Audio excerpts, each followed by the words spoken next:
Meet Mu-ryang. It means nameless. He was an orphan picked up by the Cheon Clan patriarch and given one job: protect the heir. This kid right here, Cheon Mu-ryang. He looks like he'd cry if his Wi-Fi dropped for 5 seconds. Mu-ryang obeys the order because he's a loyal soldier, but 15 years later, everything goes to hell. The patriarch dies, the family prestige evaporates, and the young master becomes a professional loser. Mu-ryang is out here 1v99ing assassins while his master is probably wondering if he left the stove on.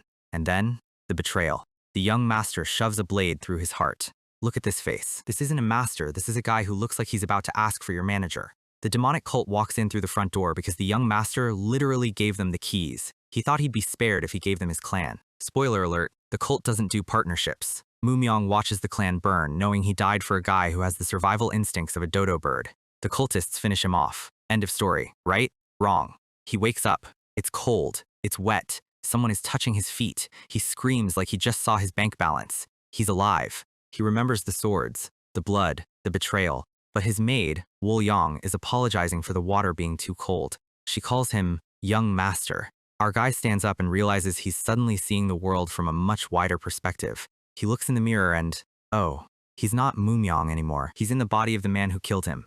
He's 15 years in the past, and he is officially the biggest piece of trash in the Muram world.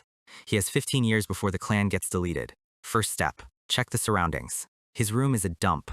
It's tiny, dusty, and smells like unwashed gym socks. But then, he sees it. The Heavenly Light Sword. This thing is a legendary S-tier pull. In his past life, he would have killed for this blade. He picks it up, ready to show off some god-tier swordsmanship, and he lasts exactly 3 seconds. He's gasping for air like a fish on a bicycle. This body is a disaster. He sits down to meditate, trying to find his internal energy. Usually, your chi flows like a river. His chi is a 40-car pileup on the highway. He's got gold spoon chi deviation. Basically, his parents fed him legendary elixirs for breakfast, and he never worked out. He heads to the training grounds the next morning. The other disciples are actually training. They're hitting each other with wooden swords and betting money on who's the biggest loser. Our guy walks in, and the vibe shift is immediate. It's like a Discord mod walked into an Olympic wrestling camp. He tries to swing a wooden sword and immediately realizes that exercise is not currently on the menu. Step 1. Cardio. He starts running. Or, well, jiggling with intent. The elite disciples are watching him like he's a circus act. His feet are pounding, his heart is screaming, and he's sweating enough to solve a local drought. The elixirs in his body are turning into poison because he's just sitting on all that power like a dragon on a hoard of snacks. Suddenly, swoosh, a real sword flies past his head and sticks into the wall. A disciple named Nyung Ryowoon walks up, grinning. He says the sword slipped. Yeah, and I'm the King of England. He tells the MC to go back to his room before he gets hurt by accident. This guy thinks he's the main character because he can bully a guy who's 3 times his width. The MC just laughs it off. He goes back to his jogging. The bullies are losing it. Nyung Ryowoon is actually mad because the pig didn't run away crying. The MC knows he'd lose a fight right now, so he swallows his pride. He heads to the Heavenly Dragon Library to find a way to fix his broken meridians. But when he gets there, the guard stops him. He tells him he's been stripped of his title as successor. Access denied. He's not the young patriarch anymore. He goes back to his room, defeated. Now it makes sense why his quarters were so trashy. The original Mu-ryang was a loner, surrounded by people who wanted him dead. Maybe that's why he betrayed the clan? No. No excuses for being a snake. He finds a meal waiting for him. It's just mushrooms.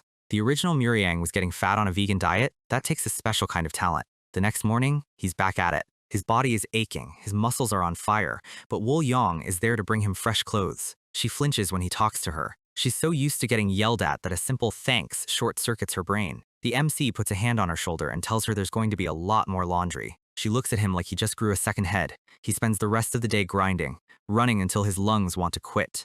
It's painful. It's exhausting. He remembers his past life as an escort, being forced to train by the patriarch while the young master went to festivals. But now, for the first time, he's training for himself. He's running through the rain when he passes the bully squad again. They're literally betting money on which lap he'll collapse on. Nyung Ryowoon is fuming. He starts loud-talking about how the MC is a deadbeat who lost his title. He says even if the pig becomes patriarch, none of the real warriors would ever follow him. The MC hears every word, but he doesn't stop. Nyung Ryowoon spits on the ground, looking like a guy whose nice guy facade just hit its limit. He needs to vent his frustration on someone.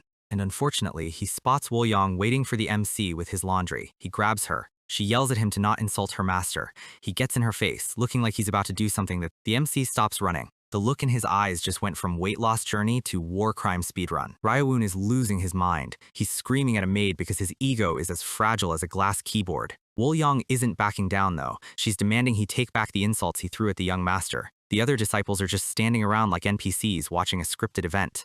Ryawoon is fuming. His brain is basically a 404 error right now. He can't handle a mere maid talking back to him. His eyes are literally bloodshot from the audacity.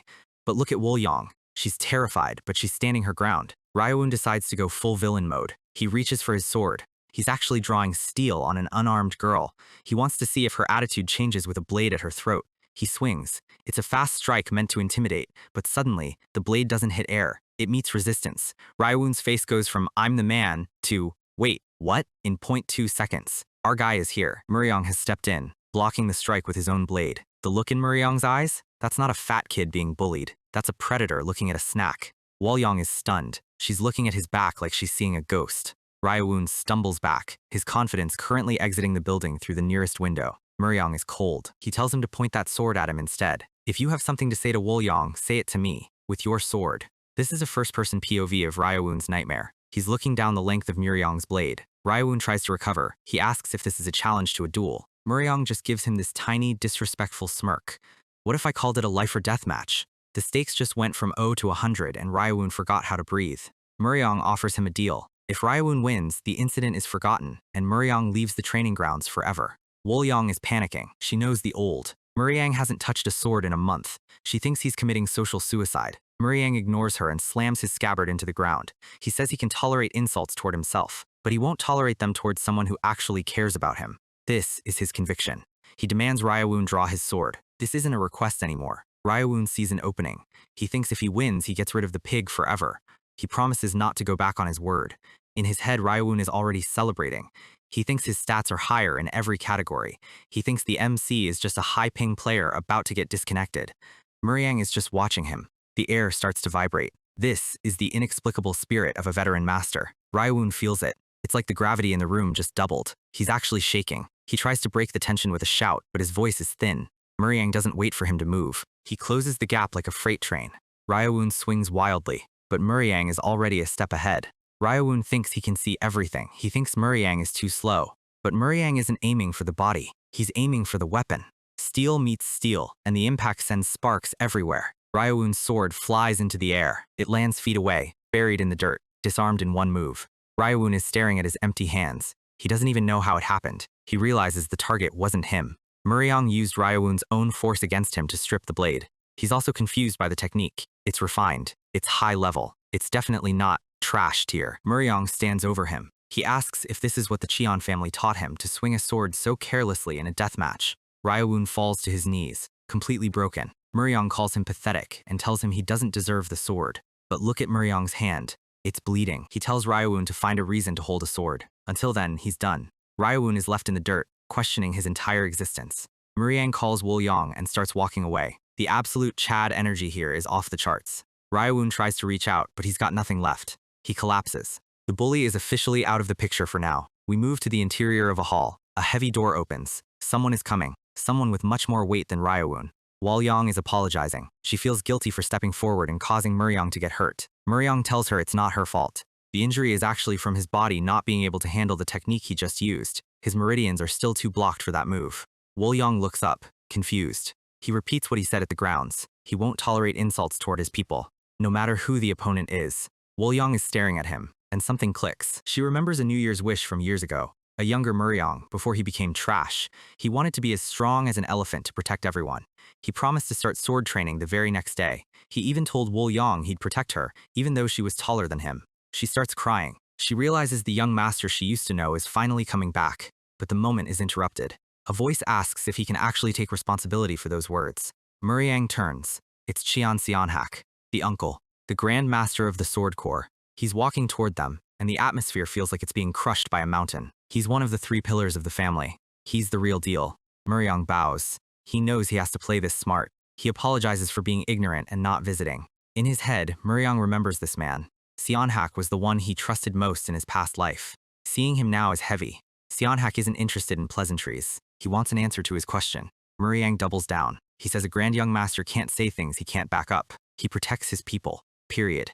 Mu-ryang's eye twitches. He says Mu-ryang's mouth defiles those words. Then he drops the hammer. He recognized the technique from the duel. It was the Heavenly Dragon's Dragon Claw. Here's the problem. That's a secret technique of the Sword Corps. Mu-ryang isn't a member. Seon-hak assumes he learned it from a traitor. He says he's going to find the traitor and punish them, and anyone who shelters them. He's basically threatening Wolyang without naming her. If Mu-ryang fails to protect her, he's banned from the training grounds forever. Mu-ryang realizes the game. Seon-hak is just using this as an excuse to kick him out because he hates him. The tension is thick enough to cut. Mu-ryang narrows his eyes. He needs to choose his next words very carefully or his entire plan to save the clan ends right here. Mu-ryang looks Seon-hak dead in the eye and says, "There is no one." Seon-hak is confused. He thinks Mu-ryang is just trying to cover for someone. "The one who taught me was you, Grand Master." Technically, in his past life, that's true. But out loud, it sounds like he's saying he copied it just by watching once. Seon-hak starts laughing. It's that "this kid is delusional" kind of laugh. He stops instantly. His face goes cold. He calls it ridiculous. He draws his sword. The pressure in the room triples. He doesn't believe a trash heir could copy a secret technique after seeing it once.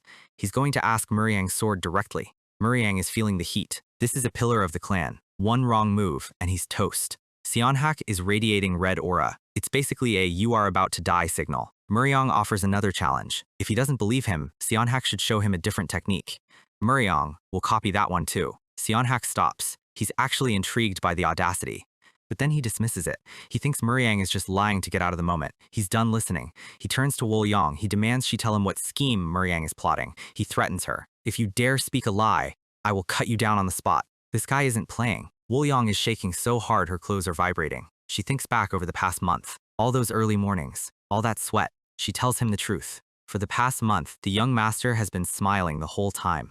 Seon-hak is baffled. Smiling? The brat who usually exploded in anger every 5 minutes? She confirms it. Even while running laps until he collapsed, he was smiling. Look at this. He's wheezing, sweating, probably about to vomit, and he's genuinely happy because for the first time, he's living for himself. Mu-ryang is just standing there. He realized she was watching him the whole time. He admits it. He was happy to work hard for himself. Wolyang continues. She tells the uncle that Mu-ryang didn't even look at the people mocking him. The old Mu-ryang would have run away. This one drew his sword for her sake. She declares that the young master has changed. Seon-hak is silent. He's looking for any sign of a lie in her eyes, but she genuinely believes it. He asks Mu-ryang what martial art he knows. Mu-ryang says Heavenly Sun Divine Art, the basic trainee stuff. Seon-hak holds up 2 fingers. 2 months. He gives him a quest. Defeat the top trainee within 2 months. If he does, Seon-hak will try believing him. He asks if he can do it. Mu-ryang is thinking about his past life. Seon-hak always tested him like this. 1 month is enough. The absolute balls on this man. He just cut his deadline in half. Seon-hak is stunned for a second. He sheathes his sword. Good. So be it. He walks away. Mu-ryang gives that smirk again. He knows he just bought himself time. He tells Wolyang it's time to go back. "I need to run a bit more." The grind literally never stops. They walk out together. Seon-hak's shadow is still looming, but they survived the first boss encounter. Half a month passes. 15 days of pure, unadulterated grinding. Mu-ryang is in the training grounds, practicing his swings. Look at the form. It's tightening up. He's reached the 5th level of the Heavenly Sun Divine Art. He's melted away most of the yang toxic energy. But the yin energy is still stuck. He wishes he could access the Heavenly Dragon Library for a better method, but he's still banned. His hands are covered in calluses and old scars. He wishes his energy center would heal as fast as his skin. He hears laughter. A group of disciples are talking trash again. They're joking about the upcoming match. They think Mu-ryang is just going to repeat basic downward strikes and get crushed. Mu-ryang realizes Seon-hak probably spread the rumors to pressure him into quitting early. One of the disciples is sitting in a chair like he owns the place. He's mocking Mu-ryang's form, saying he looks like he's hoeing a field.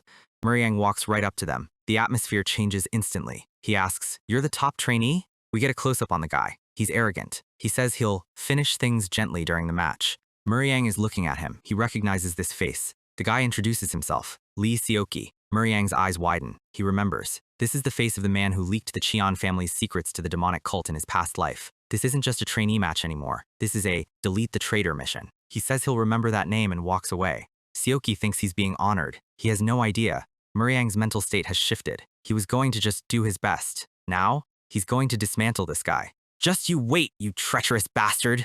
Another half-month passes. It's the day of the match. Look at the arena. The whole clan has shown up to watch the pig get slaughtered. The disciples are in the stands, placing bets. They're laughing, expecting a 10-second fight. The announcer screams for quiet. The match arranged by Grandmaster Seon-hak is starting. Seon-hak is sitting on the high throne. He calls for challenger Lee Seoki to step forward. Seoki steps out, playing to the crowd. He looks confident. He thinks he's the main character. The announcer calls for Cheon Mu-ryang. Silence. The arena is empty. The crowd starts whispering. They think he ran away. They think he chickened out at the last second. Someone starts laughing. Then everyone starts laughing.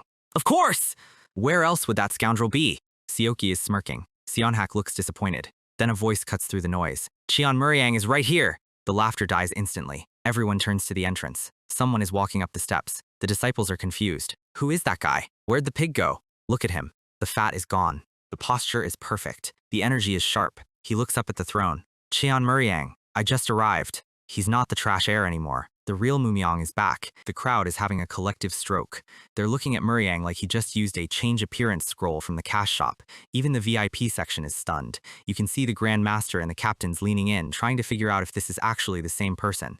Mu-ryang keeps it classy, bowing to his uncle. He's late, but when you look like a completely different person, people usually let the tardiness slide. Seonhak is trying to stay stoic, but you can tell he's reeling. He asks if Mu-ryang is actually prepared. Our guy just gives that "I've already won" smirk and draws his wooden sword. He steps into the center of the ring. It's a 1v1 against Lee Seoki, the guy who currently thinks he's the protagonist of this arc. Seoki is fuming. He thinks Mu-ryang just lost some weight and got a haircut, and that somehow gave him delusions of being a fighter. He's glancing up at the Grand Master, trying to read the room. He realizes the heavy hitters are all watching. The captains of the Dragon and Phoenix Corps are right there. Seoki decides this is his big break. He's going to humble the young master to look good for the bosses.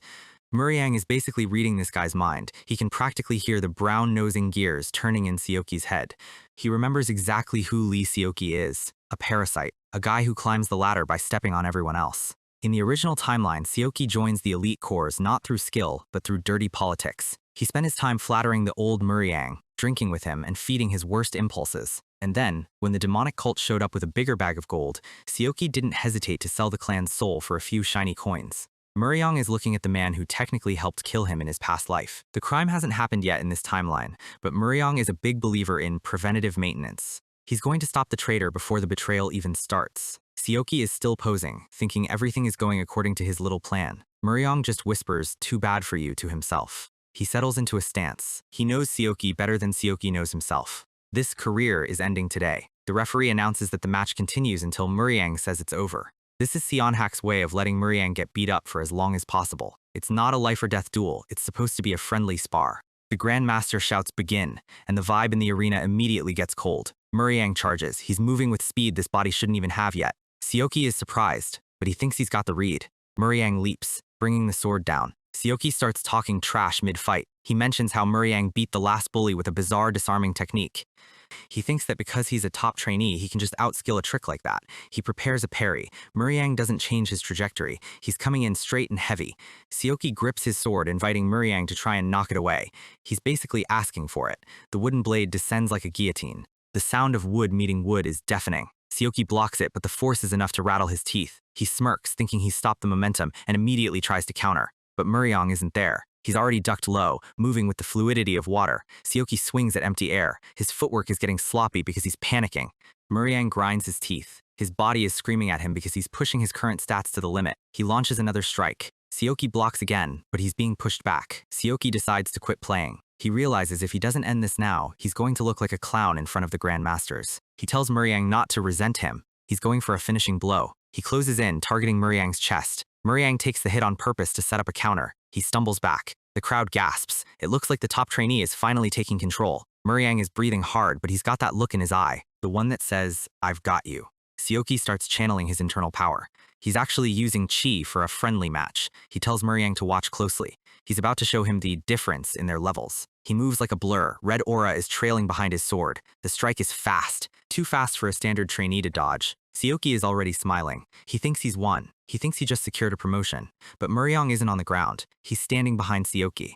Seoki is looking at the VIP balcony, waiting for the applause. He's literally basking in his own imaginary glory. He raises his fist, thinking he's the king of the hill. Just as planned, he thinks. He waits for the cheering. But the arena is dead silent. You could hear a pin drop in the next province. Suddenly, his vision starts to tilt. He wonders why the training ground is lying on its side. His brain is lagging. A foot appears in his field of vision. Mu-ryang is standing over him. He's looking down at Seoki like he's a bug he just finished squashing. Have a good nap? The disrespect is legendary. Seoki is on the ground, saliva leaking out of his mouth. He's wondering how he got there. His body is completely unresponsive. His nervous system basically just Alt F forward. He looks over and sees his wooden sword. It's shattered. snapped like a toothpick. He looks at Mu-ryang and his life flashes before his eyes. He remembers the hit now. It happened in the blink of an eye. The sound of the wood breaking. Mu-ryang's blade didn't just hit his sword, it bypassed his entire defense.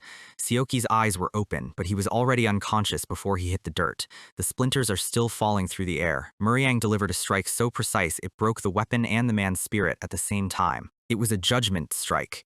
Mu-ryang was picturing the traitor he'd eventually become. Mu-ryang sticks the landing with a backflip. Pure showmanship. The screen just says, lost. Lee Seoki is officially cooked. The entire arena is staring. The top trainee just got one-shotted by the guy who was trash 30 days ago. Mu-ryang leans down and whispers to Seoki, a potential turncoat, I'll let you off with this much for today, but I'll be keeping an eye on you. He's basically telling him, I know you're a rat. Seoki is trying to cope. He's telling himself he just dropped his guard. The copium is reaching dangerous levels. But then reality hits him. His reputation is gone. His future is ruined. Mu-ryang stands over him, looking like the coldest protagonist in Muram. The other disciples are whispering, one move? It ended in a single move? Wool-young is crying. She's clutching the heavenly light sword and looking at her master like he's a literal god. Mu-ryang turns to the VIP balcony. He's looking straight at his uncle. Seon-hak is silent. He's got that I'm impressed but I hate to admit it look.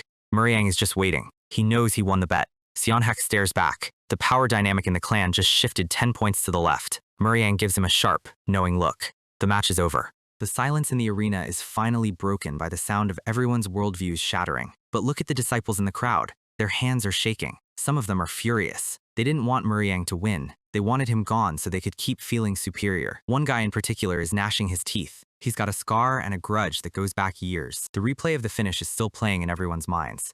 It was a perfect aerial strike. Seoki is still face down. He might actually be dreaming about a different career path right now. Mu-ryang stands over the body. He's the undisputed victor. Grandmaster Seon-hak is still processing. He's realized that Mu-ryang wasn't just lucky. The kid is a monster. The crowd is going wild with theories. They think he used a trick. They think he's cheating. They can't accept that he's just better. Mu-ryang looks at them with pure indifference. He knows exactly what they're thinking and he couldn't care less. Seon-hak closes his eyes for a second, then stands up. He's about to announce the winner, but Mu-ryang interrupts him. He's got something to say to the whole clan. Seon-hak stops. He's listening. Mu-ryang shouts at the top of his lungs. He acknowledges everything. He says he knows they hate him. He knows he was a scoundrel and trash. Wool-young and the Grand Master are stunned. This is a public confession. He looks at the rows of disciples. He says he doesn't even remember the faces of everyone he wronged. He says those acts were committed by Cheon Mu-ryang, not the person he is now. We see a flashback of the old Mu-ryang. Bloody robes. Pure chaos. The mess he left behind was everywhere. But then he says something that changes the game. I will bear the punishment for those sins. He's taking full responsibility. He's not asking for forgiveness, he's asking for a chance to pay his tab. He clenches his fist. Because now I am Cheon Mu-ryang. He's reclaiming the name. He's telling them he's the new master in town. He apologizes for all the outrageous behavior and misdeeds he caused in the past. And then he bows. Deeply. The entire arena goes silent again. This is a PR masterstroke. You can't keep hating a guy who just publicly owned his L and promised to fix it. The disciples don't know how to react. Some of them are softening. Some are just confused. Wool-young is a mess. She's so proud she looks like she might burst. Seon-hak is looking at him like he's seeing his brother's spirit in the kid for the first time. Mu-ryang stands back up, looking sharp. He shouts one more thing. If that's still not enough to satisfy your anger, come to the training grounds anytime. I'll be right here. He's inviting them to challenge him. He's giving them a target for their frustration. He walks away. The aura is different now. He went in as a joke and left as a leader. Seon-hak watches him leave. He knows his life just got significantly more complicated. Let's go, Wool-young. Mu-ryang is done for the day. Seon-hak is left thinking. He remembers the bet. He promised Mu-ryang whatever he wanted if he won. Later, they're walking through the halls. Mu-ryang thanks Wool-young for holding the heavenly light sword. He says he brought it just in case Seoki tried to pull a real weapon. He reaches for the sword, but Wool-young pulls it away. She's hugging the sword like it's a teddy bear. She calls it Little Heaven and says she needs to hold it a bit longer. Mu-ryang is deadpanning so hard. Little Heaven? Then, a voice comes from the shadows. What did you seek to cut? Mu-ryang stops. He knows that voice. It's the Grand Master. He's been following them. Mu-ryang smiles. He's heard that question before. In his past life, it was the start of his real training. Seon-hak asks again. That sword you showed earlier, what were you trying to cut? Mu-ryang looks up. The sky. I sought to cut the sky. Seon-hak is shaken. His eyes go wide. He says that cutting the sky is the path of the sword he's pursued his entire life. He can't believe the kid he despised understands his philosophy. He admits defeat. You won the bet. Tell me what you want. I'll grant it. Mu-ryang asks for entry to the Heavenly Dragon Library. Seon-hak immediately shuts him down. That's beyond his authority. It's basically a no on the library card. Mu-ryang thinks for a second. He needs to cultivate, but he can't get the manuals. Then he gets an idea. 1 person per day. Let me spar with them. Seon-hak is confused. Sparring? That's all you want? Mu-ryang says yes. There's no better training than real combat. He's going to use the clan's best disciples as free XP farms. Seon-hak looks at him suspiciously. He turns to leave. I'll get stronger every day. Mu-ryang just nods. That's what I'm hoping for. Seon-hak walks away, leaving them alone. Wool-young asks what the sky meant. Mu-ryang just tells her it's a secret between him and the Grand Master. He's keeping his cards close to his chest. The next day, someone is walking toward the training grounds, kicking rocks. They're annoyed. It's a massive guy. He's complaining about the 1 sparring match per day rule. He thinks Mu-ryang just got lucky against Seok. He stops and looks around. He thinks this is actually better. He's been waiting for a chance like this. He draws his sword. He's looking at the blade, reflecting his own face. There it is. A massive scar running down his cheek. We get a flashback. A tavern at night. The old Mu-ryang is stumbling around, drunk and dangerous. He's waving a sword around, shouting, "Do you know who I am?" Typical main character syndrome behavior. The other disciples are trying to ignore him, terrified of the fallout. The scarred guy, when he was just a newbie, tries to stop him. He tells Mu-ryang he's going to kill someone at this rate. Mu-ryang screams, "Am I a joke to you?" and swings the sword wildly. Someone shouts for the newbie to get back. The blade flashes through the air, the sound of a blade meeting flesh. The newbie is frozen in shock. Blood starts dripping onto the floor. The old Mu-ryang stands over him, totally indifferent. He calls the kid an idiot for getting in his way. The kid is clutching his face. His world just changed forever because of a drunk rich kid's tantrum. Mu-ryang laughs and walks away, accusing the kid of trying to scam him with a self-inflicted injury. The level of delusion is actually insane. Back to the present. The guy is staring at the sword, his teeth bared. This is Cha Myung-hak. He's Mu-ryang's first official sparring opponent. He's not here to train. He's here to leave the exact same scar on Mu-ryang's face. Mu-ryang is back on the grind, leaping into the air like he's got creative mode turned on. He's repeating the same downward strike over and over, the same move that ended the top trainee in seconds. Watching him from the stairs is Cha Myung-hak, the guy with the scar and a literal mountain of beef with our MC. Myung-hak is fuming because Mu-ryang is just ignoring him. He thinks the trash young lord is still being arrogant, acting like no one is even there. Suddenly, a teapot appears. A very calm voice tells him to wait while having some tea. It's Wool-young. She explains that once Mu-ryang starts training, he basically loses touch with the physical world. Myung-hak recognizes her as the maid who stood up to the bullies. He's confused by the hospitality.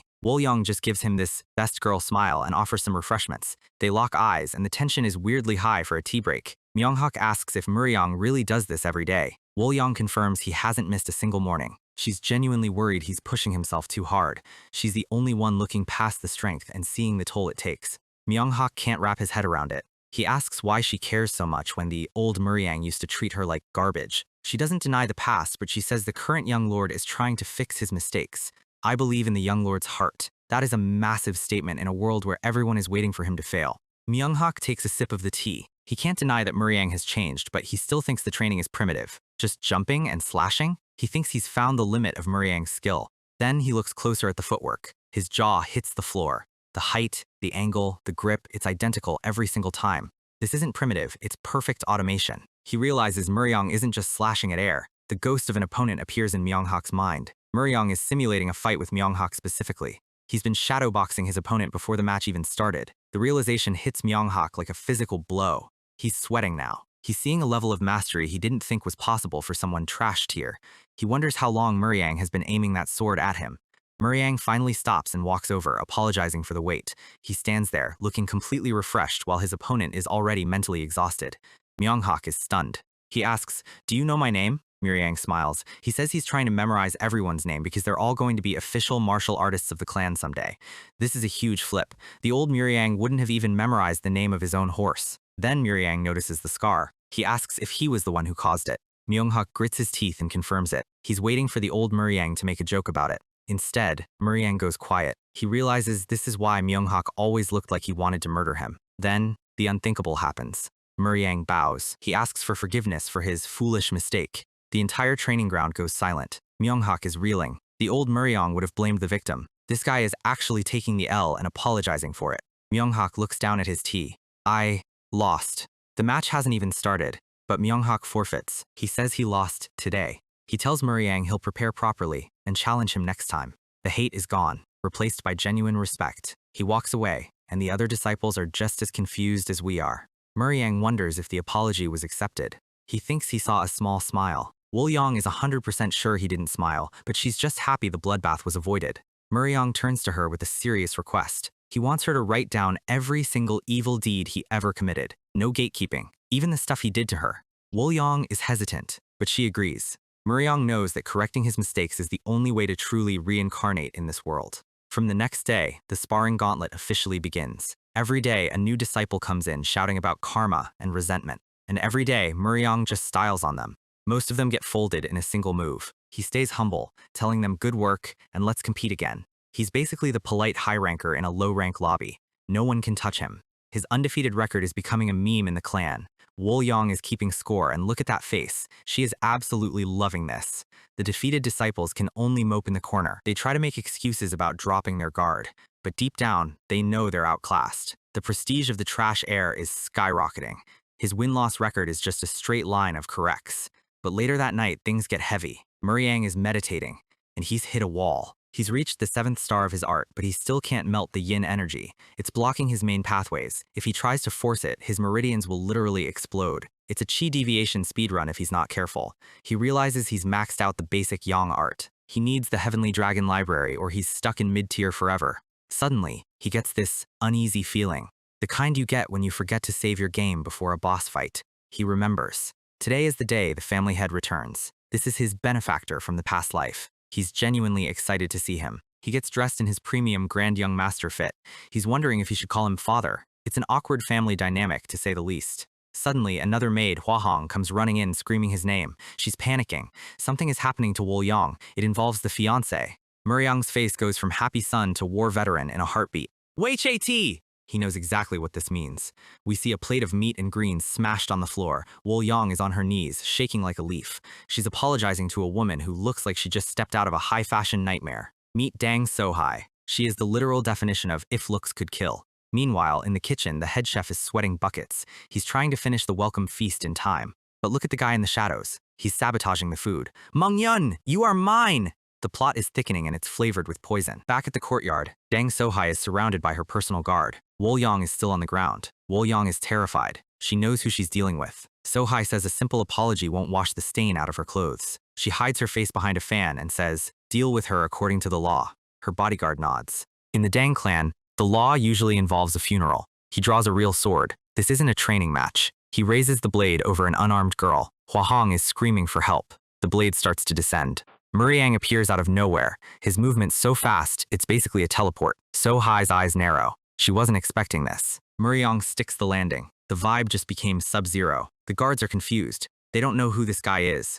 Mu-ryang asks what the hell they think they're doing. The guard demands to know who dares to interfere with the Sichuan-dong clan. The first son of the Cheon Clan, Cheon Mu-ryang. So-hai steps forward, feigning a polite apology. She says it's their first meeting. "My name is Dang So-hai." Mu-ryang just stares at her. In his past life, she was his wife. The Ice Flower. Flashback time. The old patriarch proposed this marriage to use the Dang clan's poison expertise to fix Mu-ryang's body. The Dang clan only said yes because they wanted to expand their territory into the Central Plains. It was a hostile takeover disguised as a wedding. She arrived to find a fat, drunk loser. She didn't care. She just needed the name. Over 10 years, the patriarch became vulnerable and soft because they were slowly treating Mu-ryang. The Dang clan used the Cheon clan as a stepping stone, eventually bleeding them dry. That marriage was the start of the end. Mu-ryang knows she's the one who held the knife. "I asked what the hell you think you're doing." He's not falling for the pretty girl act. She points to the stain on her sleeve. She says she was just punishing a maid who ruined her dress. Mu-ryang is disgusted. She tried to kill someone over a laundry bill? So-hai says Mu-ryang only has eyes for his maid and doesn't understand value. Then she tries to gaslight him. What if the maid was an assassin? What if she used poison? Cut the crap. This isn't the Dang clan. Mu-ryang shuts her down instantly. He says her behavior is an insult to the Cheon clan and HIS people. So-hai isn't used to being told no. Her guards step up. "If you think you can stop us, try." The lead guard manifests Sword Chi. This guy is a first-class warrior. They clash. The impact is massive. Mu-ryang is being pushed back. His internal energy is still too low to trade blows with a pro. Woo-young is terrified for him. So-hai is watching, looking for a weakness. She pulls out a needle. If things go south, she's going to intervene. The guard goes for a spinning horizontal slash. Mu-ryang is blocking, but he's being overwhelmed. He realizes this guy is the real deal. He can't win a war of attrition. Another explosion of energy. Mu-ryang realizes their swordsmanship is equal, but the energy gap is too wide. In that case, He shifts his weight. He enters the blade of mystical arts mindset. Raw power is nothing against true technique. He lets the guard swing, and at the last second he maneuvers his blade into a weird angle. He's not aiming for the man, he's aiming for the sword. He snatches the momentum like a predator. Heavenly Dragon style, Dragon's Claw! The guard's sword is ripped from his hands and slammed into the ground. The guard is in shock. He's lost his weapon to a kid. I thought you were pulling off something impressive, the guard says, trying to save face. Mu-ryang is breathing hard. He knows the Dragon's Claw won't work twice. He's at his limit. So-hai steps in. She says she's glad she came to see her fiancé for herself. She tells him she'll see him at the banquet tonight and hopes he'll be gentle. As they leave, Wolyang collapses. Mu-ryang's heart skips a beat. So-hai is watching from the distance. She realizes Mu-ryang is different from the rumors. She asks the guard for his assessment. He says Mu-ryang is weak in energy and 2 men could handle him. Then move 4. She wants him dead before the banquet. Mu-ryang is holding Wolyang. She's burning up. Is this poison? He looks at the spilled meat on the floor. He remembers Wolyang bringing him dinner every night. Always smiling, always caring. And now she's dying because of a snake in human skin. Damn it! He picks her up and starts running. He tells Hwahong to take care of his sword. He's going full Liam Neeson mode. One of the other disciples is watching from the corner, wondering if he should tell the bullies, the medical wing of the Cheon Clan. Usually it's for bruised egos, but today it's much worse. The doctor has finished his first checkup and the news is not great. He explains that he can slow down the poison, but he can't stop it. If it's truly a Dang Clan toxin like Mu-ryang suggests, a regular doctor is basically just a spectator. Wolyang is in a cold sweat, looking like she just tried to survive a League of Legends voice chat. Without their specific antidote, she's not making it through the night. Mu-ryang is silent. This is the quiet before the storm that usually ends in a funeral for everyone else in the room. He tells Hwahong to stay by Wolyang's side. He's walking out with his sword. Hwahong is confused because, there's a massive party starting soon. It wouldn't be right for his son to miss the banquet. He says it casually, but his eyes say he's going there to choose violence. He's planning on being the absolute worst piece of trash they've ever seen. If they want a villain, he's going to give them a world-class performance. Meanwhile, Uncle Seonhak is pacing the halls. He's questioning his brother's sanity. Bringing the Dang Clan into the house is like inviting a tiger to a petting zoo. Eventually, the tiger gets hungry. Suddenly, he stops. He feels a heavy aura nearby. It's thick, dark, and smells like a mid-season finale. The scene shifts to a secluded forest clearing. The birds are fleeing, which is the universal sign for someone is about to get cooked. Mu-ryang is moving. He's practicing a sequence that is way beyond trainee level. Seonhak is watching from the shadows, and what he sees is terrifying. He realizes that Mu-ryang has abandoned the sky-severing path. The sky-severing sword is about philosophy and reaching the heavens. But Mu-ryang is currently wielding a man-slaying blade. It's a technique filled with raw, unfiltered rage and the singular goal of deleting a life bar. Seonhak worries the kid is going to lose his mind to the murderous intent. Mu-ryang lets out a scream that probably has the local ghosts checking their insurance policies. He delivers a downward slash so powerful the air itself seems to split. The tree he was targeting doesn't just fall, it's practically vaporized into splinters. He's gasping for air, the physical strain of using that much killing intent almost breaking his body. Seonhak steps out. He's got notes. He asks if cutting the heavens now means bullying a defenseless oak tree. He wants to know what has his nephew so infuriated that he's forgotten his training. Mu-ryang doesn't even turn around. He admits he's weak. He feels like a failure because he couldn't protect the people close to him. Seonhak is surprised by the term, your people. Mu-ryang defines them simply, the ones he wishes to cherish. The Cheon Clan! He says it with the weight of someone who has already watched them die once. Seonhak realizes that when Mu-ryang said he wanted to serve his people, he didn't mean as a master, he meant as a guardian. The old man is actually moved. He realizes he was being too narrow-minded about the kid's potential. He decides to test the copycat claim one more time. He reaches for his blade. He's going to show Mu-ryang something that isn't in any public manual. Mu-ryang goes still. He knows this is a rare drop. Seonhak explains that the Dragon's Claw was just the basic version. He created a follow-up move he never taught anyone because it's too dangerous. It sits on the edge between philosophy and murder. It's the ultimate don't touch me button. The dragon's reverse scale. In lore, touching a dragon's reverse scale is the last thing you do before you stop existing. He moves. The energy he radiates is literally called the dragon's wrath. Mu-ryang's eyes are wide. He's recording every frame of this in his brain. The reverse scale slash. It's a move that targets the very moment an opponent thinks they've won. A massive vortex of wind and chi erupts from the clearing. Nearby, some other trainees see the vortex and wonder if Mu-ryang is currently summoning a demon. These guys are actually the Dang Clan assassins in disguise. They're busy hiding blood-stained clothes and don't have time for local weather phenomena. They're holding a vial of poison given to them by Sohai. It's a paralyzing toxin that looks like extreme drunkenness. The plan is to jump Mu-ryang, drug him, and make him look like a drunk loser so the marriage can be finalized without him objecting. Back in the clearing, Mu-ryang is standing in the middle of a literal crater. He asks Seonhak if he's actually trying to kill his own nephew with a move that powerful. He's in awe of the power. The reverse scale slash isn't just a strike, it's a counter-atomic bomb. Seonhak asks if he understands the difference now. He breaks down the science. Most swordsmen see the blade as an extension of their body. The dragon's claw exploited that illusion to disarm people. It separates the sword from the hand before the brain even realizes the grip is gone. That was the peak of the basic art. But there's a level above that. Seonhak notes that a true master won't fall for a disarm trick. They have too much internal power to be separated. But there's one illusion even masters fall for. The illusion of safety when an opponent is at their most vulnerable. The heaven of the reverse scale slash. It's the ultimate counterplay. He asks Mu-ryang if he can do it. Our guy is honest. He says he can't master it instantly. That would be too much even for a reincarnated veteran. But I will definitely pull it off before the banquet begins. He's setting a deadline on a god-tier technique. Seonhak shifts the question. He's not asking about the sword. He's asking if Mu-ryang is ready to truly protect the clan. Mu-ryang stops. He gives a confident smirk. I'm going to make it happen. No, I'll try. Just I will. Seonhak is satisfied. He sheathes his sword with a sharp snap. He notes that the atmosphere has turned foul because of some rats nearby. He's already detected the assassins. He leaves first, letting the nephew handle his own garbage.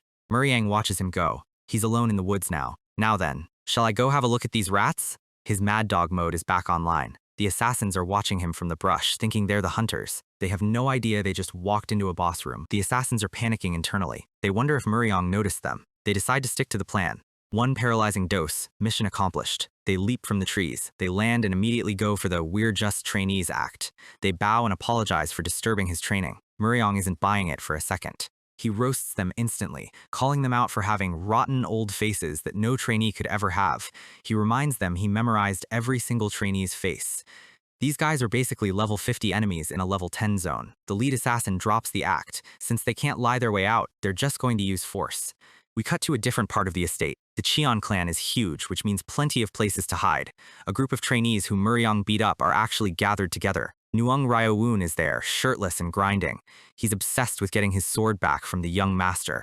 Cha Myung-hak is also there, lifting actual boulders. These guys have turned their humiliation into a training arc. A nervous-looking trainee runs in screaming about a big problem. He tells them he just saw the eldest young master in the woods. The bully's eyes literally light up. They're like sharks that just smelled blood in the water. The messenger tells them to put some clothes on and follow him. He saw something incredible. Back in the woods, the silence is broken by a sharp impact. Mu-ryang is already mid-fight. He's taking on 3 of them at once. One of them is already face down in the dirt. Our guy is not playing around today. He dodges a strike, moving with the grace of a dancer and the intent of a hitman.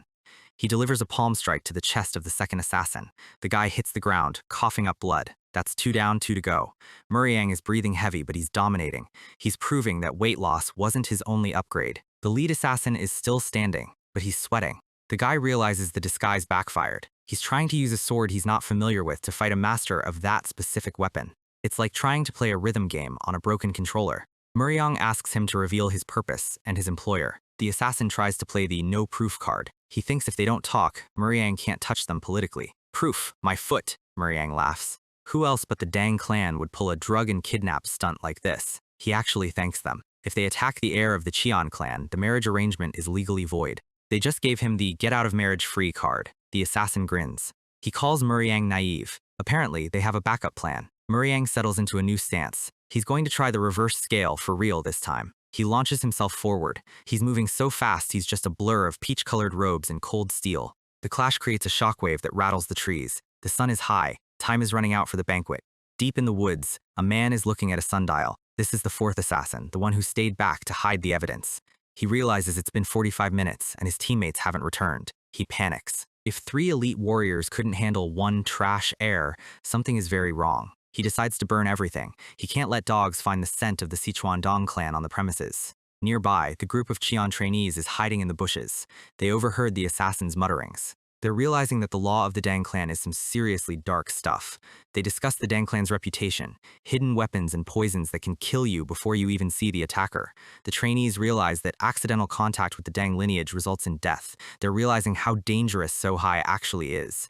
They remember the guards flinching when Sohai moved. It wasn't respect, it was survival instinct. One trainee admits the Cheon clan is loose or soft, but that's exactly what he likes about it. Another agrees. The Cheon clan is the only place that would accept an old guy as a trainee. It's a family, not a cult. They note that even Ryawun, who defied the heir, is still alive. In any other clan, his head would be in a dumpster by now. Ryawun looks offended. He's annoyed that they're pulling this evil clan stuff on his home turf. They decide that right now, Mu-ryang is the only one who can stand against the Dang clan. Everyone else is too busy being a polite host.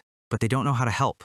They're just trainees compared to these assassins. Then, Lee Seoki steps forward. He gives this oily, suspicious smile. He tells them they need to find Mu-ryang first. The other trainees don't trust him, but they don't have a better plan. Seoki is thinking to himself, crisis is opportunity. He's planning to play both sides. If he can look like a leader, he gets a promotion. If things go bad, he can just hand Mu-ryang over to the Dang clan and save his own skin. Suddenly, he sees the assassin burning the clothes. He wonders why a Dang warrior is in a secluded spot doing arson on some laundry. He watches as the man blows on the embers. The assassin turns. He's got eyes like a hawk and zero patience for witnesses. Seoki falls backward, screaming. His master plan just got interrupted by a direct confrontation with a murderer. He's gasping for air, looking like he just saw his bank account balance after a steam sale. The other trainees catch up and find him on the ground. The assassin realizes he's been compromised. He lets out a roar of frustration. The trainees ask what's wrong, but Seoki can't even speak. He realizes he just saw something he wasn't supposed to. He's now the #1 item on the Dang clan's to-do list. The assassin leaps into the air, drawing his blade. He's going for a multi-kill. Seoki screams. He knew this would happen. The banquet hasn't even started, and the woods are already full of blood and bad decisions. The assassins realize they've been spotted. This random trainee with a stick just walked into the middle of their evidence-burning party. They can't leave witnesses. If anyone finds out they disguise themselves as Cheon trainees to jump the young master, the marriage alliance is dead on arrival. The lead assassin decides the kid's life subscription ends today. He goes for the kill, but the random trainee isn't exactly random. Steel meets wood and the stick doesn't break. The assassin is actually confused. He's a professional killer, and he just got parried by a guy who looks like he's still in the tutorial. Our guy isn't just blocking, he's counterattacking before the assassin can even reset his stance. He creates space with a wide swing. The movement is too clean, too practiced for a low-level disciple. The assassin pauses. He's starting to realize he might have walked into a high-level raid by mistake. The trainees finally drop the act. They aren't just kids, they're the guys Mu-ryang beat the arrogance out of over the last 30 days. They start explaining the lore like they're in a cutscene. One of them gets a quick shut up smack to the head for talking too much. These are the elite candidates for the twin sword arts. This is the top 1% of the Cheon clan trained by Uncle Seonhak himself to be human meat grinders. Well, most of them are. There's always that one guy in the squad who's just there for the vibes. The assassin tries to play it cool. He tells them there's a gap between a trainee and a warrior that talent can't bridge. Then he looks behind him. He realizes it's 7 against 1. The warrior gap doesn't look so big when you're being surrounded by 7 elite smurfs. He tries to blitz them, but the trainees are moving in perfect sync. They block his opening strike like they've fought him 100 times. The circle closes. The assassin is officially cooked. He starts laughing. It's that nervous villain laugh you do when you realize your secret mission just turned into a public execution.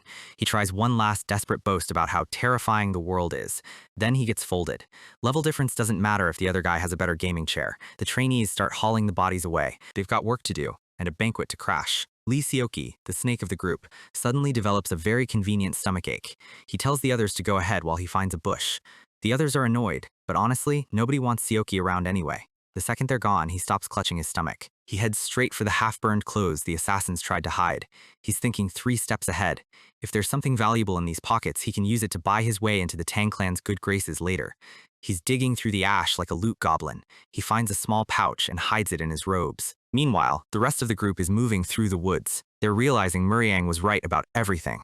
The priority is finding the Grand Young Master. They know the banquet is the real battlefield. One of them stops. He hears something. It's Mu-ryang. He's holding a small glass bottle, the drunken dream poison the assassins were carrying. He's standing over another downed assassin. He's not even breathing hard. He's just calculating the exact amount of chaos he's about to cause. Cut to the Cheon Clan mansion. The sun is setting, and the vibe is final boss arena. The master has arrived.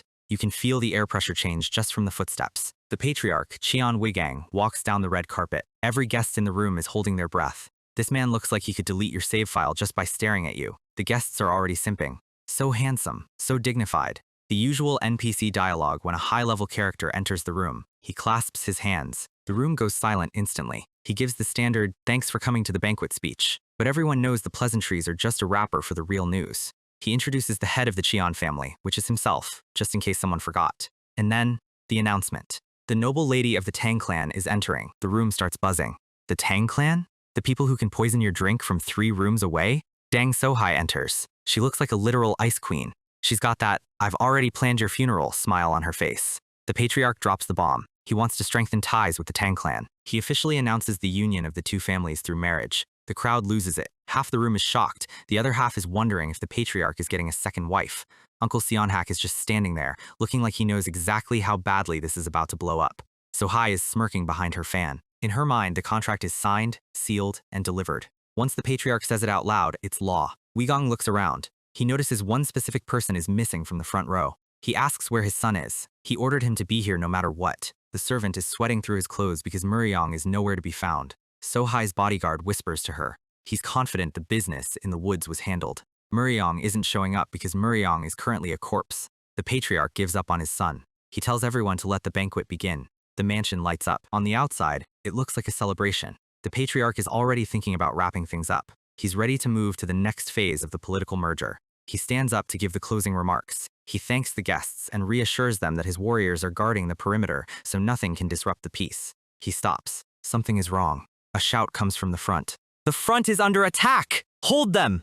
The heavy doors of the banquet hall don't just open. They get deleted. One of the guards comes flying through the air and slides across the red carpet like a bowling ball. A voice echoes through the hall. "How dare outsiders block my path!" The patriarch's eyes go wide. He knows that voice. Uncle Seonhak actually looks impressed. The madman actually showed up. Sohai's smirk evaporates. This wasn't in the script. Cheon Mu-ryang walks in like he owns the gravity in the room. He's torn up, bloody, and looking like a total menace. And he didn't come alone. The guests are losing their minds. Who is this skinny young master leading a squad of trainees like a general? One of the trainees behind him is trembling. He's realizing that Mu-ryang isn't just reckless, he's completely insane. Mu-ryang tells everyone to sheathe their swords. He's not here for a civil war. He's here for a conversation. He walks down the center aisle. The crowd parts like the Red Sea. The patriarch is staring. He's looking for the 300-year-old son he saw a few months ago and seeing a stone-cold warrior instead. He actually has to double-check with the people around him. Wait, that's actually my son? He's trying to process the glow-up. It's only been a few months, and Mu-ryang has transformed more than most people do in a decade. Mu-ryang stops right in front of the high table. He doesn't bow. He just stares his father in the eyes. The patriarch demands an explanation for the commotion. Breaking your own guard's ribs is a bold way to RSVP to a dinner party. Mu-ryang says he has something to say to the patriarch, not as a son, but as the heir. Weigong tells him to speak. He's curious now. Mu-ryang looks at Sohai. He knows that to save Wolyang, he has to burn this bridge and use the ashes as leverage. He says it clearly so the whole room can hear, "Please cancel my engagement." The hall goes silent. You could hear a needle drop. He just rejected the most powerful poison clan in the world in front of every major family in the region. Sohai is gripping her fan so hard it's about to snap. Her perfect plan just hit a massive brick wall named Mu-ryang. The patriarch leans in. He's not angry yet, but he's dangerous. He demands a reason. You don't just dump a Tang lady without a receipt. Mu-ryang unloads the truth. He reveals that today, the Tang clan tried to murder his maid on Cheon grounds. He continues. He tells his father that they didn't stop even after he revealed his identity as the eldest young master. He describes how they used a distraction to poison Wolyang and that she is currently dying. Sohai jumps up. She tries to play the "it was just a maid" card. She says she was just punishing a servant according to Tang laws. Mu-ryang snaps back. "Not just a maid, she is one of my people." This is the first time the patriarch has seen his son value anything other than alcohol. The patriarch's expression shifts. He realizes his advisors have been filtering the reports about his son. He says he respects the Tang clan's laws. He acknowledges that the maid shouldn't have touched the young lady. But then, he drops a legal loophole. He mentions self-help, taking matters into your own hands. He says he won't make an issue out of the maid's situation. He's basically saying she got what she deserved, which is a huge L for Mu-ryang. Mu-ryang starts to protest, but his dad cuts him off. The patriarch says a marriage alliance is too important to cancel just because a servant got caught in the crossfire. Sohai's smirk is back. She thinks she's safe because the patriarch prioritizes politics over people. But the patriarch isn't finished. However, he turns to Sohai. He asks if it's true that her people attacked Mu-ryang even after knowing he was the heir. Mu-ryang sees the opening. "Yes! They tried to take my head!" Sohai looks him dead in the eye and lies like a pro. That never happened. She says it was just a brief commotion and that Mu-ryang just tripped in front of her guards. The trainees step forward. Nuang Ryoun tries to testify that he saw the attack. Sohai shuts him down instantly. She asks for proof and threatens the kid with a perjury charge. If he lies to the patriarch, his life is over. The trainees are frozen. They're just kids, and a master of the Tang clan is threatening to erase them. Mu-ryang realizes he's in a courtroom drama now. He tells them to bring the evidence in. The guards drag something onto the carpet. So-hai's eyes twitch. It's the assassins from the woods. They're tied up and looking pathetic. The patriarch is actually shocked now. What is this? Mu-ryang explains that these guys were carrying a suspicious poison. He made them drink it, and now they're hallucinating and crying about their rotting faces. The elite trainee, Cha Myung-hak, steps up. He testifies that Mu-ryang hasn't touched a drop of alcohol in months and has been training like a demon. He puts his life on the line for Mu-ryang's word. The patriarch goes quiet. The trash son story is falling apart in real time. So-hai tries to stay calm. She asks for real evidence. She calls the trainee's words shameless. One of the trainees says the medical hall confirmed the poison is a secret paralyzing drug. They claim only the Tang clan could make something that complex. The crowd starts whispering. Did they really try to poison him? Maybe we shouldn't trust these people. Mu-ryang asks So-hai how that taste of evidence suits her. He's finally got her on the ropes. He's ready to declare the engagement broken. He just needs one more push. Suddenly, So-hai starts laughing.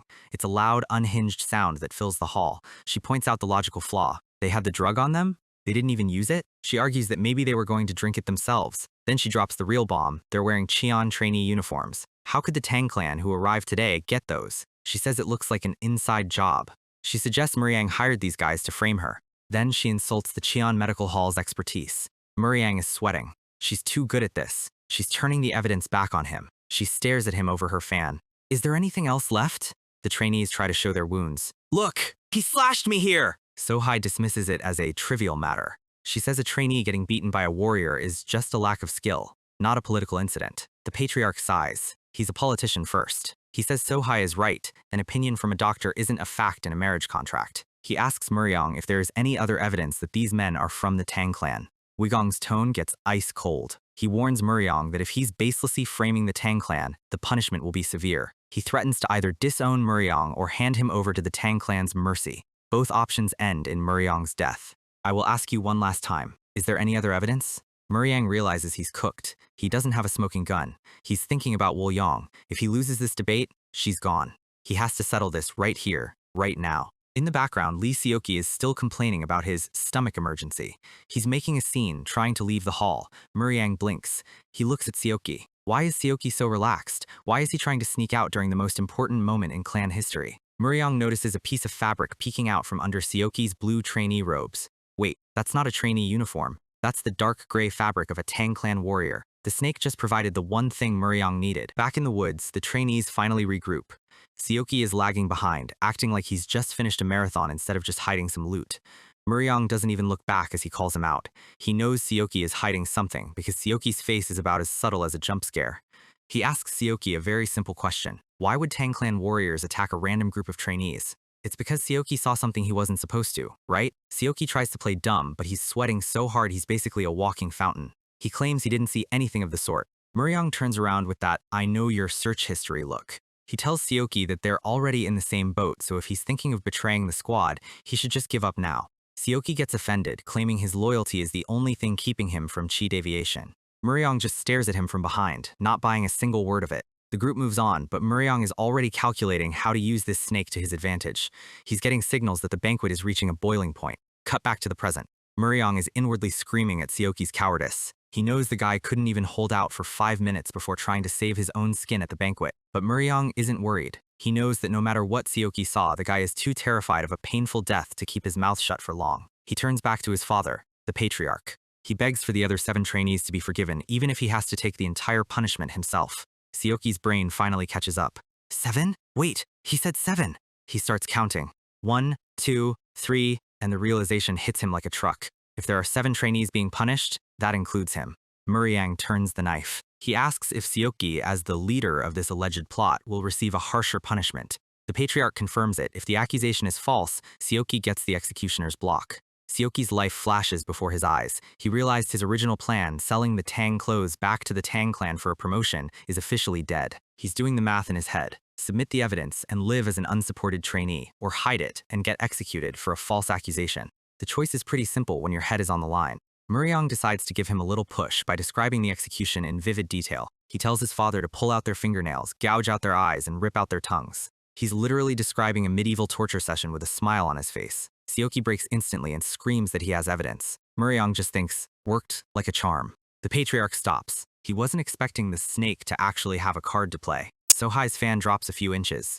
She's starting to smell a disaster coming, and it's not coming from the kitchen. Seoki pulls out the charred remains of the Tang clan uniforms. He tells the room he saw the warriors burning these over the hill to hide their identities. The whole room stares at the bundle of dark fabric. These are clearly the clothes of the trainees currently tied up on the floor.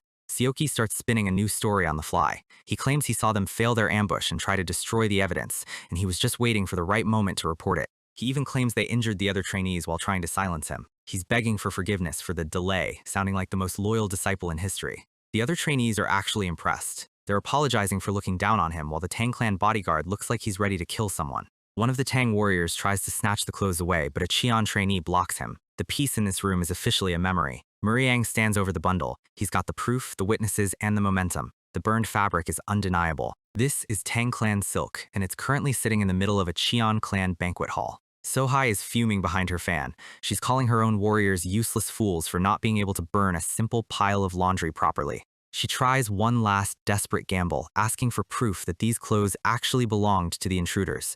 Uncle Seonhak tells her to watch her mouth before she gets charged with falsely accusing an accuser. Mu-ryang leans in close to her. He mentions a very specific Cheon clan tracker dog named Thunder, who can sniff out a scent from miles away. He tells her that if they bring the dog here, it'll track the body odor on those clothes straight to her warriors. Even a dull-witted dog could connect these dots. He holds out his hand. He offers her a deal. Hand over the antidote now, and they end this simply by breaking off the engagement without the dog getting involved. He asks if the Tang clan can handle the mockery and disgrace of being exposed by a dog. It's a complete checkmate, and she knows it. Sohai is sweating now. She asks if he's really willing to make an enemy of the Tang clan over a mere maid. Mu-ryang doesn't blink. He just repeats the order. Hand it over at once. Sohai's face contorts. She's never been humiliated like this, especially not by a guy who was supposed to be her puppet husband. Suddenly, the table shakes. Elder Tang slams his hands down, sending plates and teacups flying. A massive wave of purple energy explodes from his body, turning the air into a pressure cooker. The guests recognize it immediately. This is the purple cloud flame chi, an aura that only absolute masters beyond the peak realm can manifest. He screams about how the Cheon clan is treating their honored guests like defendants in a tribunal. He's trying to use raw power to reset the conversation. He claims no one has ever been this disrespectful to their sect and lived to tell about it. Uncle Seonhak stands up, his own aura beginning to flare. It's flame chi against flame chi. The shockwave from their power clashing makes the heavenly dragon's sword shake in its scabbard. Elder Tang reaches for his weapon, his eyes glowing with murderous intent. Seonhak doesn't move an inch. He's ready to turn this banquet hall into a graveyard if it means protecting the clan's honor. The Tang warriors all draw their blades at once, moving in a synchronized blur. The Cheon trainees match them, steel ringing against steel as they prepare for a bloodbath. The hall is a powder keg. One wrong move and the two most powerful clans in the region are going to delete each other from the map. The guests are panicking. They didn't sign up for a front row seat to a war. They're wondering if the Tang clan has finally gone completely mad. The patriarch stands up. He doesn't shout, but the purple aura radiating from him makes the elder's power look like a candle flame. He tells Elder Tang to calm his anger. He says an engagement agreed upon by two parties shouldn't be broken by the will of just one. The elder snaps back, saying it sounds like the Cheon clan is the one looking for an excuse to cancel. The patriarch's eyes narrow. He says if that's how it sounded, then he apologizes for the misunderstanding. However, the air in the room begins to vibrate. The guests look up. A rainbow-colored light begins to swirl around the ceiling, reflecting off the lanterns. The light grows brighter, manifesting into 5 distinct streaks of energy that cut through the purple mist. The patriarch's hand grips the edge of the table, and the wood beneath his fingers begins to turn to dust from the sheer density of his chi. A massive pillar of light erupts behind him, forming a shape that looks like a legendary spear piercing the heavens. The guests recognize it. This is the heavenly 5-bladed rainbow sword, the ultimate technique of the Cheon clan head. The patriarch looks like a god of war standing in the center of the storm. He tells the room that everything has its limits. He stares directly at the Tang clan. Do not test my patience any further. The 5 blades of light hover behind the patriarch, humming with enough power to level the entire mansion. The pressure is so intense that the Tang warriors can barely keep their feet. Wigong turns to his brother, Seonhak. He orders a full investigation into the Tang clan warrior uniform obtained by the trainee. Seoki is still holding the charred clothes, looking like he's holding a live bomb. He's realizing he's the star witness in a case that could start a war. The patriarch orders everyone involved to be interrogated separately. He wants to cross-reference their testimonies and separate the truth from the lies in every statement made so far. He makes his final ruling. Until those results are out, the marriage is officially on hold. Elder Tang is inwardly seething. He thinks the Cheon clan is powerful, but nothing compared to their main sect. He's confident they could wipe the Cheons out completely. But he looks at the patriarch's eyes and hesitates. The Tang warriors around him have lost their will to fight. When standing before that level of martial power, even a peak warrior realizes that resistance is just a fast way to die. The patriarch turns his back, the rainbow blades dissipating into the air. He's finished talking. Elder Tang is frozen. Defying the patriarch right now would feel like an act of blasphemy. The whole room is in awe. The trash son might have started this, but the father just finished it with a masterclass in power politics, so Hai is shaking. She's wondering how it came to this. Her perfect opportunity to enter the Central Plains is slipping through her fingers. In her mind, she sees the shadows of the Tang clan's real power, massive, coiled snakes waiting to strike. She swears she will pay back this humiliation 10,000 times over. She forces a smile and addresses the Grand Master. She asks if the Cheon clan is a martial family that values strength above all else. Seonhak confirms it. Strength is the only currency that matters in Muram, so Hai proposes a settlement the martial way. She suggests a duel between the parties involved, with the winner's decision being final. She asks Mu-ryang for a spar. Mu-ryang just tells her to hand over the antidote and get the hell out of his province. He doesn't have time for her games. She pulls out a small bottle of clear liquid. This is the antidote for the poison currently killing Wo-yang. She tells him that if he wins, she'll give him the antidote as a bonus, but if he refuses, the servant will be dead by tonight. She also mentions that an annulment without a duel will lead to an inevitable storm of blood between their sex. She's using Wo-yang's life as a bargaining chip again. She tells him to accept the spar if he doesn't want to see his people die. She then plays her final card. Since she's just a frail woman, her personal bodyguard will step in as her proxy. She says it doesn't even have to be Mu-ryang who represents the Cheon clan. The patriarch says that being a martial family doesn't mean they have to agree to every spar. He's trying to protect Mu-ryang because he knows the bodyguard is a professional killer. Mu-ryang stares at her. He knows exactly what she's doing. She's trying to kill him in a legal duel so she can claim the clan as a grieving widow. He tells her to keep her promise. Then he turns to the Grand Master and asks for permission to take her on personally. The room goes silent again. The trainees look at Mu-ryang like he's just volunteered to fight a dragon with a toothpick. Wigong is genuinely shocked. He asks his son if he really thinks he can take on a Tang clan elite bodyguard. Uncle Seonhak just tells him to watch and wait. The patriarch is confused. Seonhak tells him to trust Mu-ryang and let him handle it, promising to explain later. Wigong looks at his son. In his mind, Mu-ryang is still a lazy, weak, and irresponsible scoundrel. He's a loner with not a single friend in the world. He thinks to himself that trusting Mu-ryang's skills doesn't even make sense as a statement. He's waiting for the punchline. He looks at the trainees. They aren't laughing. They're looking at Mu-ryang with genuine respect and fear. That's the moment Wigong realizes he's missed a lot while he was away. He stays silent for a long moment, processing the shift in the room's gravity. He finally speaks. He accepts the proposal for a spar. He officially announces that the representative of the Cheon family will be the eldest young lord, Cheon Mu-ryang. Sohai smirks behind her fan. She thinks Mu-ryang's pride just signed his death warrant. Mu-ryang just narrows his eyes, his veteran soul beginning to wake up. As they prepare the floor, Mu-ryang casually asks them to clear the table and move the chairs. He's treating this like he's just asking for the check after a boring meal. Elder Tong tells Wigong that their children are a perfect match. He's mocking them, confident that Mu-ryang is about to be carried out in a box. The patriarch doesn't answer. He's watching his son's posture, looking for the weakness he knows should be there. Sohai whispers to her bodyguard to do his best. Her eyes are cold, devoid of any affection for the man she was supposed to marry. She leans in and tells him one more thing. The bodyguard nods, his hand resting on the hilt of his jagged sword. She mentions that in a spar, neither party is held responsible for mishaps. She says that even if her husband becomes one-armed, her devotion will remain unchanged. She's literally ordering a mutilation. She walks away, her white robes fluttering like a funeral shroud. The master of ceremonies steps into the center of the hall. The two fighters face each other. The bodyguard is twice Mu-ryang's size and radiates a heavy, oppressive chi. Mu-ryang looks small, but his stance is perfect. The shout echoes through the hall. Well then, a sparring match! Both men draw their steel in a simultaneous flash of light. Now begins! Mu-ryang moves first, his blade cutting a silver arc through the air. He closes the distance in a heartbeat. He's not fighting like a trainee, he's fighting like an assassin. The bodyguard blocks, the impact sending sparks flying across the red carpet. He's surprised by the weight behind Mu-ryang's strike. He tries to push back, but Mu-ryang's blade is already sliding along his own, looking for an opening in his guard. They lock blades, their faces inches apart. The bodyguard is gritting his teeth, realizing Mu-ryang isn't the trash he was told about. Mu-ryang breaks the lock and spins, his sword trailing a faint line of blue chi. He's using the dragon's claw logic to manipulate the bodyguard's momentum. The bodyguard dodges a low sweep, his jagged blade coming down in a heavy vertical strike. Mu-ryang parries with his scabbard, the wood splintering but holding just long enough. The bodyguard's sword begins to glow with a sickly purple light. He's channeling the Tang clan's internal energy directly into the blade. A massive shockwave of chi erupts from the impact. Mu-ryang is blown back, his robes tearing from the pressure.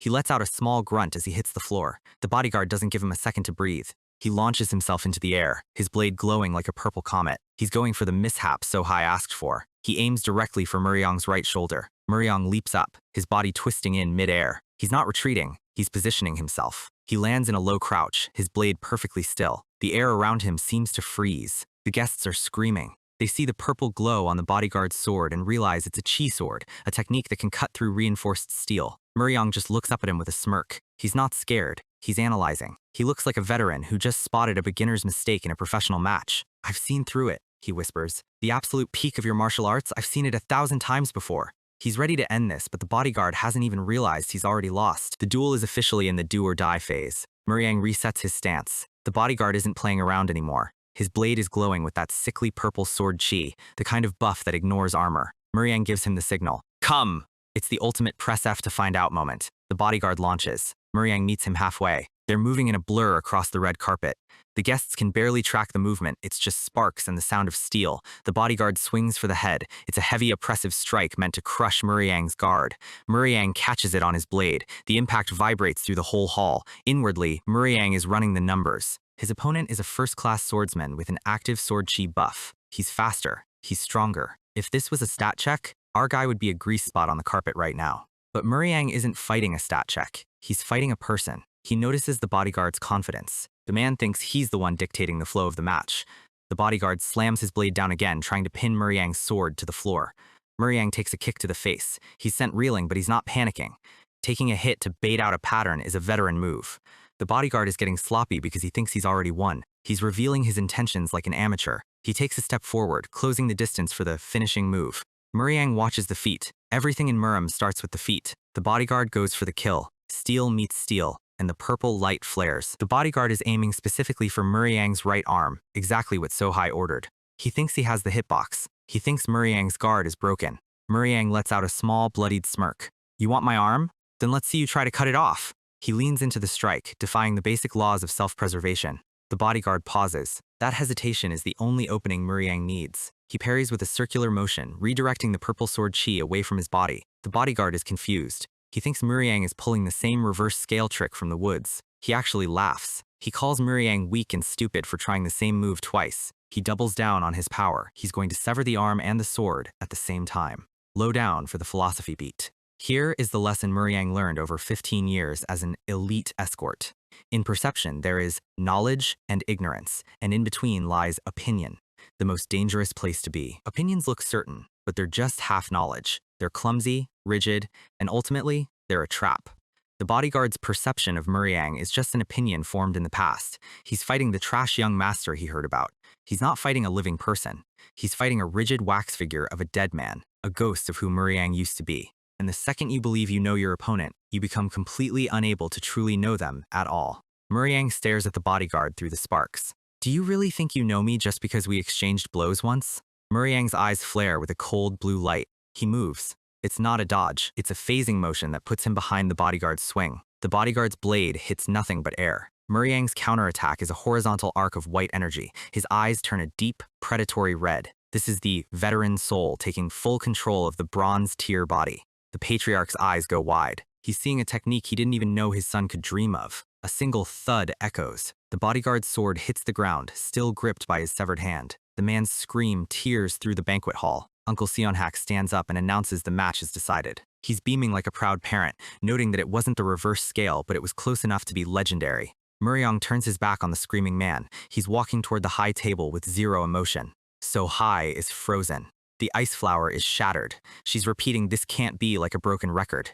Mu-ryang reaches out his hand. He's breathing heavy, sweat dripping from his chin. "Hand over the antidote. Keep your promise." So-hai looks at his hand, then at his cold, dead eyes. She realizes for the first time that if she refuses, she might not leave this hall alive. She tosses the blue glass bottle. Mu-ryang catches it with a reflex that looks like it was programmed. He turns to leave. The mission is done. He has the loot. He takes 3 steps and his legs start to wobble. This is bad. His inner monologue is starting to glitch. By withstanding the bodyguard's sword chi for so long, his governing vessel, the main power line in his body, opened for a split second.